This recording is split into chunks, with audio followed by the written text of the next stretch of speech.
മൈഥിലിയാണല്ലോ. Hello father, എന്തായി? അരുണിനോട് കാര്യം പറഞ്ഞോ? പറഞ്ഞു. എന്നിട്ട് അവനെവിടെ? അവൻ സ്നേഹയുടെ അടുത്തേക്ക് പോയി. സത്യാണോ? ഞാൻ പിന്നെന്തിനാ കള്ളം പറയുന്നേ? അത് അവനോട് പറഞ്ഞപ്പോൾ അവൻ്റെ ഒരു സന്തോഷം കാണണമായിരുന്നു. ആ നിമിഷം തന്നെ ഇവിടെ നിന്ന് ഇറങ്ങിയവൻ. ഇപ്പൊ കുറച്ചു മുമ്പ് രംഗനാഥൻ എന്നെ വിളിച്ചു. അവൻ അവിടെ നിന്ന് സ്നേഹയും കൂട്ടി പുറത്തു പോയിരുന്നു. ഈശ്വര, നന്നായി.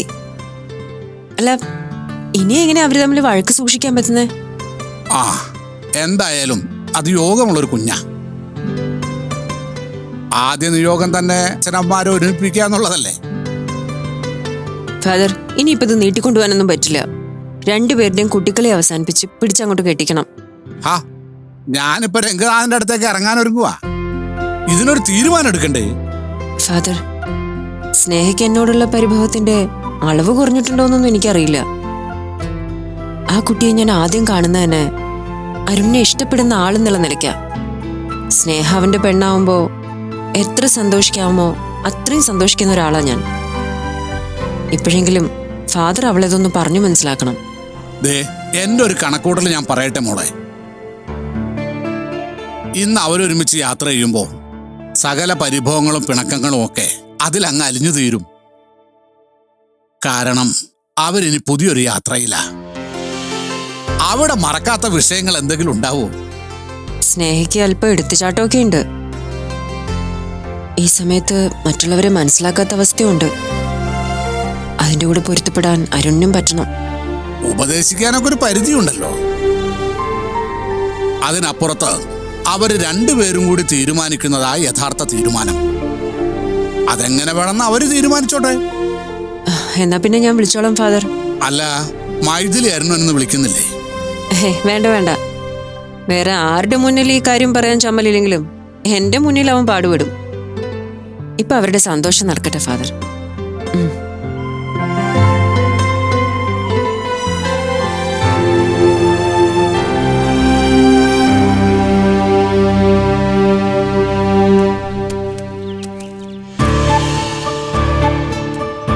എനിക്കിപ്പോ തോന്നുന്നെന്താ അറിയോ, ഭൂമിയിലെ ഏറ്റവും ഭാഗ്യവതി ഞാനാണെന്ന. സത്യം പറഞ്ഞ സന്തോഷം കൊണ്ട് എനിക്ക് ഓടാൻ തോന്നുക. ഏതായാലും ഇപ്പൊ അത് വേണ്ട. ഇപ്പൊ കെയർഫുൾ ആയിരിക്കേണ്ട സമയമാണ്. കുറച്ചു മാസം കൂടി കഴിയട്ടെ, എന്നിട്ട് നമുക്ക് നമ്മുടെ കുഞ്ഞിനെയും കൊണ്ടുവരാം. പിന്നെന്താ, ഇനിയിപ്പോ കുഞ്ഞിന് വേണ്ട ഓരോ സാധനങ്ങളായിട്ട് മേടിച്ചു തുടങ്ങണം. എന്താടോ? ഒന്നുമില്ല. എത്ര പെട്ടെന്നാ നമ്മൾ കുഞ്ഞിന്റെ കാര്യം മാത്രം സംസാരിച്ചു തുടങ്ങുന്നത്. അത് പിന്നെ അങ്ങനെയല്ലേ? ഇതാ മുതിർന്നവര് പറയുന്നത്, ഓരോന്നിനും ഓരോ സമയമുണ്ടെന്ന്. അപ്പോഴേ അതൊക്കെ നടക്കാൻ പാടുള്ളൂന്ന്. ഇപ്പൊ തന്നെ നോക്കിക്കേ, നമ്മുടെ കല്യാണം കഴിഞ്ഞിട്ടില്ല. അങ്ങനൊരു ലൈഫ് നമ്മൾ ആസ്വദിച്ചിട്ടില്ല. അതിനു മുൻപേ നമ്മൾ നമ്മളെ മറന്ന് കുഞ്ഞിലേക്ക് മാത്രാവും. ആര് പറഞ്ഞു കുഞ്ഞിലേക്ക് മാത്രാവുന്നു? കുഞ്ഞിനെ വയറ്റി ചുമക്കുന്ന അമ്മയെ സ്നേഹിക്കുമല്ലോ, അതുപോലെ തന്നെ തിരിച്ചും. എന്തായാലും ഇത്ര പെട്ടെന്ന് ഞാൻ എക്സ്പെക്ട് ചെയ്തില്ല. അത് സാരമില്ല. തന്റെ അച്ഛൻ പറഞ്ഞ പോലെ കുറച്ച് എടുത്തിയാട്ടം കൂടുതലാ. ലൈഫിലും അത് കിടന്നോട്ടെ. അരുൺ, ഇങ്ങനൊരു സന്തോഷ വാർത്ത അത് അർഹിക്കുന്ന സന്തോഷത്തോടെ വിളിച്ചു പറയാൻ പറ്റാത്ത അവസ്ഥയിലായി നമ്മള്. അരുൺ എന്നോട് ക്ഷമിക്കോ? ഇതിങ്ങനെ കൂടെ കൂടെ ചോദിക്കേണ്ട കാര്യമൊന്നുമില്ല. ക്ഷമിച്ചിരിക്കുന്നു. ഇനി ഇതിനെപ്പറ്റി നമുക്കിടയിൽ ചർച്ചയൊന്നും വേണ്ട. സ്നേഹ, പിടിവാശിയാവാം, അതിന്റെ പേര് സംസാരമാവാം. അതൊക്കെ ചിലപ്പോൾ ജീവിതത്തിൽ ഉണ്ടാവുന്ന കാര്യങ്ങളാ. അതിലെപ്പോഴും മനസ്സിൽ സൂക്ഷിക്കണ്ട. ഇനി ഞാൻ ഒരു വാശിക്കുമില്ല. എന്റെ മനസ്സെന്താണെന്ന് അറിഞ്ഞ് അരുൺ പെരുമാറുമെങ്കിൽ ഒരു വാക്കുപോലും ഞാൻ പറയില്ല. എന്റെ മനസ്സറിയാൻ അരുണിന് പറ്റുമെന്ന് ഞാൻ നോക്കട്ടെ. വെല്ലുവിളിയാണോ? അല്ല. താൻ നോക്കിക്കോടോ. തന്നോട് ഞാൻ ഇനി ആഗ്രഹങ്ങൾ ചോദിക്കില്ല. പക്ഷെ തന്റെ എല്ലാ ആഗ്രഹങ്ങളും മനസ്സറിഞ്ഞ് ഞാൻ സാധിച്ചു തന്നിരിക്കും. നാളെ എൻ്റെ കുഞ്ഞു വന്ന് എന്നോട് ചോദിക്കും, പ്രഗ്നൻസി സമയത്ത് എൻ്റെ അമ്മയ്ക്ക് വേണ്ടതെല്ലാം അച്ഛൻ ചെയ്തോന്ന്. ഓ, അപ്പൊ കുഞ്ഞിനോട് പറയാൻ വേണ്ടി മാത്രം? അല്ല, മനസ്സിൽ തെറ്റി പറഞ്ഞതാ. ഇന്ന് ഈ വാർത്ത അറിയുന്ന നിമിഷം വരെ ഞാൻ സ്നേഹിക്കുന്ന പെണ്ണ്, വാർത്ത അറിഞ്ഞ നിമിഷം മുതൽ എൻ്റെ കുഞ്ഞിൻ്റെ അമ്മ. അതിൻ്റെ ദൂരം വളരെ കൂടുതലാടോ. ഇനി ഈ ജന്മം മുഴുവൻ എനിക്ക് തന്നോട് സ്നേഹവും കടപ്പാടും മാത്രമേ ഉണ്ടാവൂ.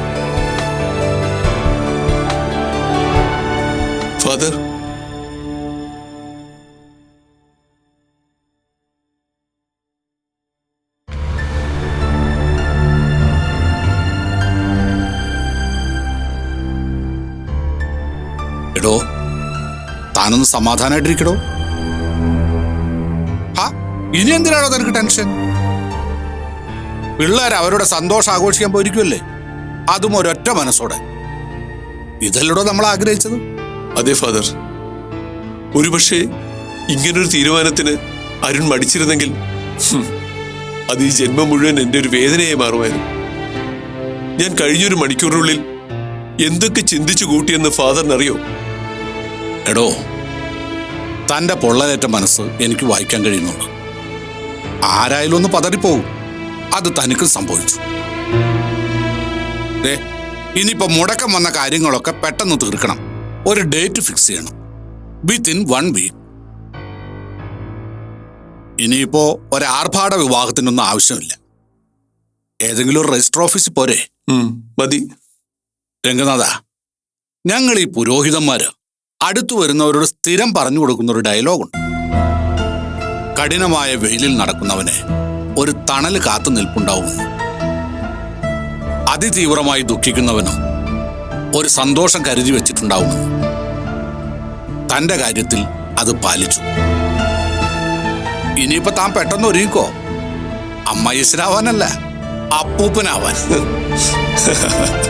ഓ, മനസ്സ് നിറഞ്ഞ് താനും ചിരിച്ചു കണ്ടല്ലോ. ശരിയാണ് ഫാദർ. അരുണിനെ ഫാദറിനെ പരിചയപ്പെടുമ്പോൾ ഞാൻ ആഗ്രഹിച്ച ഒരു കാര്യമുണ്ട്. മുന്നോട്ടുള്ള യാത്ര ഇനി നിങ്ങളോടൊപ്പമായിരിക്കണമെന്ന്, നിങ്ങളുടെ ചിന്തകൾക്കൊപ്പമായിരിക്കണമെന്ന്. ഇടയ്ക്ക് വെച്ച് അത് നഷ്ടപ്പെട്ടു. ഇപ്പൊ എനിക്കത് തിരിച്ചു കിട്ടി. അത് മാത്രമല്ല, എന്റെ സന്തോഷവും സമാധാനവും എല്ലാം തിരിച്ചു കിട്ടി. എടോ, കർത്താവിനോ എല്ലാത്തിനും ഒരു നിശ്ചയം. അത് കൃത്യസമയത്ത് നടന്നിരിക്കും.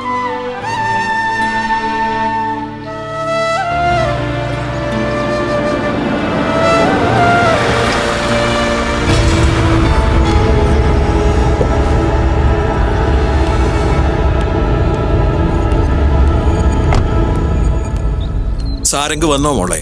ഇല്ല. യാമി മോളുടെ ഭാഗത്ത് നിന്ന് പിന്നെ കുഴപ്പമല്ലോ ഉണ്ടായോ? ഇല്ല കുട്ടിച്ച, ഞാൻ അവളുടെ അടുത്തേക്ക് പോയതേ ഇല്ല.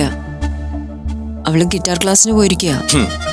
എന്തു പറയാനാ മോളെ, സ്വന്തം അമ്മയെ പേടിക്കുന്ന അവസ്ഥയിലേക്ക് കുഞ്ഞിന്റെ മനസ്സ് മാറ്റിയെടുക്കാന്നൊക്കെ പറഞ്ഞാ അത് ദുഷ്ടത്തരല്ലാതെ മറ്റെന്താ? പിന്നെ ഒരു സമാധാനം, അമ്മ എന്നതൊരു ചെറിയ സത്യമല്ലല്ലോ. എപ്പോഴെങ്കിലും യാഥാർത്ഥ്യം ആ കുഞ്ഞ് മനസ്സിലാക്കാതിരിക്കൂ. ഞാൻ പറഞ്ഞതുപോലെ ആ മായാമഹേശ്വരി കുടുംബത്തിനകത്തേക്കും കയറി തുടങ്ങിയല്ലേ? അവരെന്തോ ആയിക്കോട്ടെ കുട്ടിച്ച, ഞാനത് അന്വേഷിക്കാൻ പോകുന്നില്ല. പക്ഷെ എന്റെ മോളെ ഞാനോ സാരംഗോ അല്ലാതെ വേറൊരാളെ നിയന്ത്രിക്കാന്ന് പറഞ്ഞാ എനിക്കത് സഹിക്കാൻ പറ്റാത്ത കാര്യ. വരട്ടെ, സമാധാന വാക്കുകളൊക്കെ പറയുന്നത് കുട്ടിച്ചന് ഇഷ്ടമാണ്. പക്ഷെ അതുകൊണ്ടൊന്നും നിന്റെ മനസ്സിന് സമാധാനം കിട്ടുന്നില്ലെങ്കിൽ കുട്ടിച്ചന് എന്തെങ്കിലുമൊക്കെ കടുങ്കൈ ചെയ്യേണ്ടി വരും. വേണ്ട, കുട്ടിച്ചനൊന്നും ചെയ്യണ്ട. പിന്നല്ലാതെ എന്ന് നിന്റെ ഈ കണ്ണുനീര് കുട്ടിച്ചൻ കാണണം? എത്ര നാള് കരയും നീ? ഇതിനൊരു അറുതി വേണ്ടേ? മോള് വാ.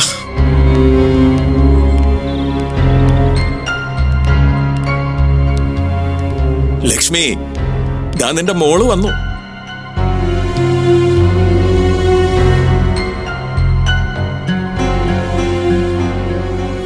ഇപ്പൊ കുഴപ്പമൊന്നുമില്ലല്ലോ അമ്മേ? ഇല്ല മോളെ, വല്ലാത്ത സങ്കടങ്ങളാണല്ലേ? അതൊക്കെ അങ്ങോട്ട് നടക്കും. പക്ഷെ അതിൻ്റെ ഇടയിൽ വീണ് കിട്ടിയ ചെറിയൊരു സന്തോഷമുണ്ട്. അതെന്താ മോളെ? അരുണിന്റെയും സ്നേഹയുടെയും വിവാഹം ഉടനെ ഉണ്ടാവും. ഓ, അതൊരു നല്ല കാര്യമാണല്ലോ. ആ ചെറുക്കന്റെ പേരും പറഞ്ഞല്ലേ സാരംഗി കാണിച്ചു കൂട്ടുന്നതൊക്കെ. അവനവന്റെ ജീവിതം തുടങ്ങിക്കഴിഞ്ഞാല് പിന്നെ ഈ പറയുന്നതൊന്നും നിലനിൽക്കാൻ പറ്റില്ലല്ലോ. എന്നാ കല്യാണം? ഡേറ്റ് ആയിട്ടില്ല, പക്ഷെ പെട്ടെന്ന് നടത്തിയേ പറ്റൂ. ഇല്ലെങ്കിൽ കുഴപ്പമാവും. അതെന്താ? ഇപ്പോഴത്തെ പിള്ളേരല്ലേ കുട്ടിച്ച, അവരൊന്നിച്ച് യാത്ര ചെയ്യാനും പല സ്ഥലങ്ങളിൽ താമസിക്കാനും തുടങ്ങിയിട്ട് കുറച്ച് നാളായില്ലേ. ഇപ്പോ സ്നേഹ പ്രഗ്നന്റാ. ഈശ്വര. ലക്ഷ്മി, നീ നിന്റെ പാവാടത്തുമ്പിൽ നോക്കി നടന്നിരുന്ന കാലം അല്ലേ ഇത്? കാലവും ആൾക്കാരും ഒക്കെ ഒരുപാട് മാറി. ഇപ്പൊ ഇതൊക്കെയാ ഫാഷൻ. അവര് തമ്മില് ചെറിയൊരു വഴക്കിലായിരുന്നു, വേറൊന്നുമല്ല. സാരംഗ് പറയുന്ന കഥകൾ കേട്ടത് തന്നെയാ പ്രശ്നം.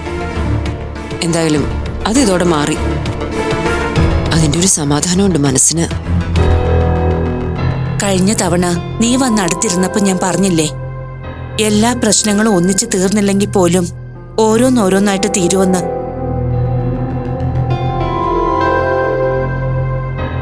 ഇനിയുമുണ്ട് നമുക്ക് തിരിച്ചറിയാൻ പറ്റാത്ത വലിയ വലിയ പ്രശ്നങ്ങള്. അതും കൂടി അവസാനിക്കണം. മൈഥിലി മോൾക്കൊരു ചായ ഇടട്ടെ? ചായ വേണം, ഞാൻ ഇട്ടോളാം. മോൾ അമ്മയുടെ അടുത്തിരിക്കേ, ചായ ഞാൻ ഇട്ടോണ്ട് വരാം. അതെന്തായാലും ഞാൻ സമ്മതിക്കില്ല. കുട്ടിച്ചൻ വാ, നമുക്ക് സംസാരിച്ചുകൊണ്ട് ഉണ്ടാക്കാം.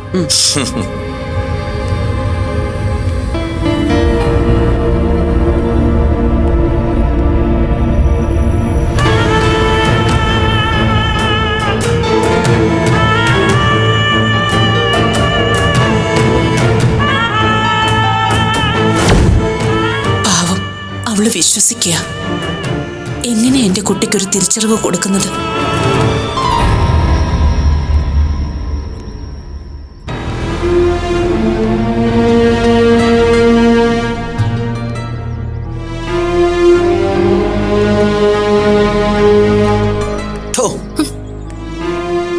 ഇതെവിടെയായിരുന്നു? ആരോ കാണാനുണ്ടെന്ന് പറഞ്ഞ് ഇപ്പൊ വരാന്ന് പറഞ്ഞ് പോയിട്ട് അരമണിക്കൂറിന് മേലെയായി. സോറിയോ, ബോറടിച്ചോ? ഇല്ല, ഇന്നത്തെ ദിവസം എന്തായാലും ബോറടിക്കില്ല. അതെന്താ ഇന്നത്തെ ദിവസത്തിന്റെ പ്രത്യേകത? കുറെ നാളുകൾക്ക് ശേഷം നമ്മളിങ്ങനെ ഒന്നിച്ച് സംസാരിച്ചിരിക്കായിരുന്നല്ലോ. ഇരുന്ന് ബോറടിക്കാൻ പറ്റോ? അല്ല, ആരാ വന്നേ? അതൊരു കള്ളം പറഞ്ഞതാ, ആരും വന്നില്ല. പിന്നെ എന്നെ കളഞ്ഞിട്ട് പോവാൻ നോക്കിയതാണോ? ഹേയ്, തന്നെ കയ്യൊന്ന് നീട്ടി. എന്തിന്? നീട്ട്.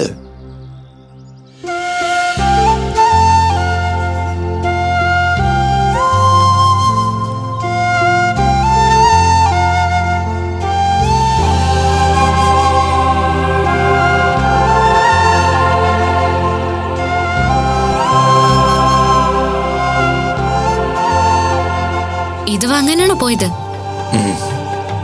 ഇങ്ങോട്ട് തിരിയുമ്പോഴേ ഞാനൊരു ജ്വല്ലറി കണ്ടുവച്ചിരുന്നു. ഇഷ്ടായോ? പിന്നെ എന്റെ കൊച്ചിന്റെ അച്ഛൻ തന്നതല്ലേ. ഒന്നിച്ചു പോയി മേടിച്ചാലോ എന്ന് കരുതിയതാ, പിന്നെ തോന്നി ഇങ്ങനെ മതിയെന്ന്. നന്നായി, എനിക്കൊരു സർപ്രൈസ് ആയല്ലോ. അച്ഛൻ വിളിച്ചിരുന്നോ? അച്ഛൻ ഇങ്ങോട്ട് വിളിച്ചിരുന്നു. പാവം, പേടി മാറിയിട്ടില്ല. അതാണ് ഏറ്റവും പ്രധാനം. നമ്മുടെ ചുറ്റും നിൽക്കുന്നവർക്ക് നമ്മളെക്കുറിച്ചുള്ള പേടി അതാദ്യം മാറ്റണം. ഇനിയിപ്പോ എങ്ങനെയാ? ഞാൻ എന്റെ വീട്ടിലും അരുൺ ഫാദറിന്റെ വീട്ടിലിരുന്ന് കുഞ്ഞിനെ കുറിച്ചുള്ള സ്വപ്നങ്ങൾ കാണാന്നാണോ? എവിടുന്ന്? ഇനി ഒന്നിച്ചു മതി.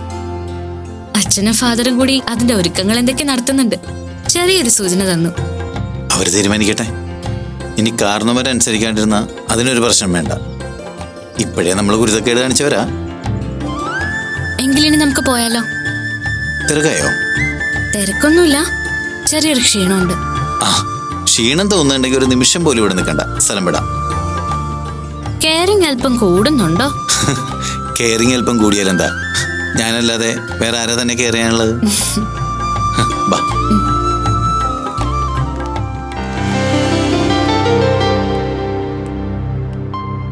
ഇതാ,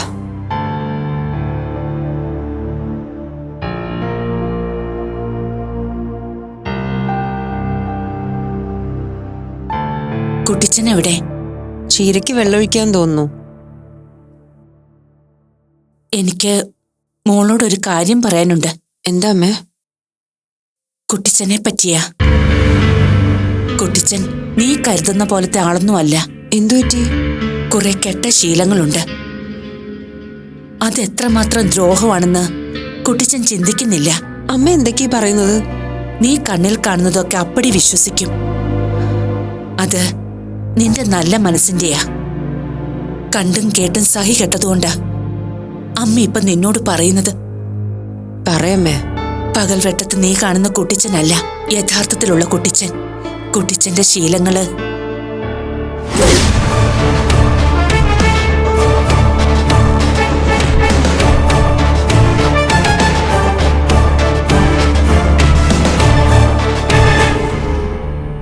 ഒരു ചെറിയ അവസരം കിട്ടിയപ്പോഴേക്കും നീ എന്നെ അങ്ങ് ഒറ്റ കൊടുക്കുകയാണല്ലേ ലക്ഷ്മി.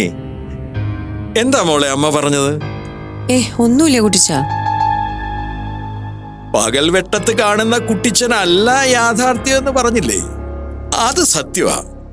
നിന്നോടല്ലാതെ മറ്റാരോടാ കുട്ടിച്ചനെ എല്ലാം തുറന്നു പറയാനുള്ളത്? കുട്ടിച്ചന് ഒരു കെട്ട ശീലമുണ്ട്. ലക്ഷ്മി, നീ പറഞ്ഞു കൊടുത്തതെന്ന് ബാക്കി ഞാൻ പറഞ്ഞു കൊടുക്കട്ടെ. ഇതെന്താ രണ്ടാളും കൂടി ഒളിപ്പിച്ചു വെച്ചിരിക്കുന്ന ഇത്രയും വലിയ രഹസ്യം? വേറൊന്നുമില്ല മോളെ, ചില നേരത്ത് മനസ്സ് വല്ലാണ്ടങ്ങ് വലിഞ്ഞു മുറുകും. സേതുവിനെ കുറിച്ചുള്ള ചിന്ത വരുമ്പോഴാ അപ്പൊ ഒട്ടും പിടിച്ചു നിൽക്കാൻ പറ്റാത്ത അവസ്ഥ വരും. ഉറക്കം കിട്ടില്ല, ഇരുന്ന ഇരിപ്പുറക്കില്ല. അപ്പോ ശരീരവും മനസ്സും ഒന്ന് തളർന്നു കിട്ടണ്ടേ, ഒന്ന് കണ്ണടക്കണ്ടേ. അപ്പോഴാ അമ്മ പറഞ്ഞ ഈ കെട്ട ശീലം കുട്ടിച്ചനെ തേടി വരുന്നത്. എന്താ അത്? പറഞ്ഞു പെരുപ്പിച്ചതുപോലെയൊന്നും ഇല്ല. എപ്പോഴെങ്കിലും പുറത്തു പോകുമ്പോ ഒരു ചെറിയ കുപ്പി മദ്യം വാങ്ങും. ഞാനിത് അങ്ങനെ കാര്യമായിട്ട് കഴിക്കാറൊന്നും ഇല്ലെന്നേ. ആ മുറിയുടെ മൂലയ്ക്ക് അവിടെ ഇവിടെ വെച്ചിട്ടുണ്ട്. ഇവളറിയാതെ 1 or 2 ചെറുത്, അതും ആഴ്ചയിലോ 2 ആഴ്ച കൂടുമ്പോഴോ ഒരിക്കൽ. ഈ അടുത്ത കാലത്ത് അതിന്റെ മണം അതങ്ങ് പിടിച്ചു. എന്തൊരു കോലാഹലമായിരുന്നെന്നറിയോ? ഇതാണോ കാര്യം? പിന്നെ അല്ലാതെ. പക്ഷെ കുട്ടിച്ച നിർത്തി. ഇനി കുടിക്കില്ല എന്ന് വാക്ക് കൊടുത്തു. ലക്ഷ്മി, അങ്ങനെയല്ലേ? അമ്മ പേടിക്കണ്ട, കുട്ടിച്ചൻ വാക്ക് പാലിച്ചോളും. ചുറ്റുമുള്ളവരെ ഇങ്ങനെ അകവഴിഞ്ഞ് സ്നേഹിക്കാൻ കുട്ടിച്ചനെ പോലെ വളരെ അപൂർവ ആളുകൾക്ക് സാധിക്കും. ഇനി ഇല്ല ലക്ഷ്മി. ഇനി അഥവാ അങ്ങനെ ഒരു മണം വന്നാൽ നീ മോളോട് പറഞ്ഞു. കുട്ടിച്ചന്റെ വേദന പറയുമ്പോൾ എനിക്ക് മനസ്സിലാവും. പക്ഷെ ഇങ്ങനൊരു ശീലം ഇനി ഈ പ്രായത്തിൽ വേണ്ട. ഇല്ല മോളെ, ഇനി ഇല്ല. ഇപ്പൊ അമ്മയ്ക്ക് സമാധാനമായില്ലേ? അമ്മ ഭാഗ്യവതിയല്ലേ? ഈ പ്രായത്തിൽ പോലും കുട്ടിച്ചൻ അമ്മയുടെ അടുത്ത് തന്നെ ഇരിക്കുന്നില്ലേ? എനിക്ക് പോവാൻ നേരായി, ഞാൻ ഇറങ്ങട്ടെ. വാ.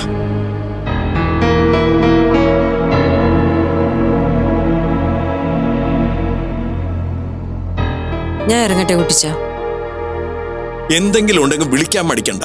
അതിപ്പോ ഏത് പാതിരക്കായാലും. നിനക്ക് എന്തെങ്കിലും വിഷമം ഉണ്ടെങ്കിൽ അത് തീർത്ത് കിടന്നുറങ്ങുമ്പോ കുട്ടിച്ചനങ്ങ് ഉറങ്ങും, നന്നായിട്ട് ഉറങ്ങും.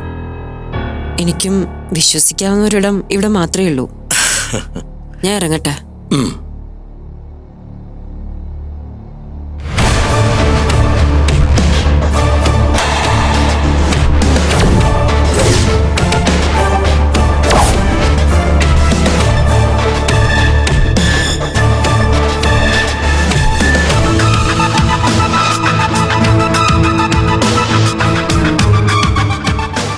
ഞാൻ വരാൻ 1 മിനിറ്റ് താമസിച്ചിരുന്നെങ്കിൽ നീ പറയുമായിരുന്നു അല്ലേ?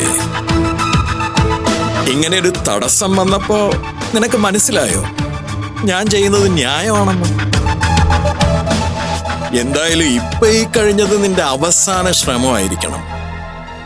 ഇനി എപ്പോഴെങ്കിലും മൈഥിലിയുടെ മുമ്പില് കുട്ടിച്ചന്റെ വൈകൃതങ്ങളെ കുറിച്ച് വാതുറക്കാൻ ലക്ഷ്മി നീ ശ്രമിച്ചാൽ അരുതാത്തതൊന്നും എന്നെ കൊണ്ട് ചെയ്യിക്കല്ലേ ലക്ഷ്മി. കുട്ടിച്ചൻ ഇങ്ങനെ സകലരെയും സഹിച്ച് ജീവിച്ചങ്ങ് തീർന്നോട്ടെ. കേട്ടല്ലോ?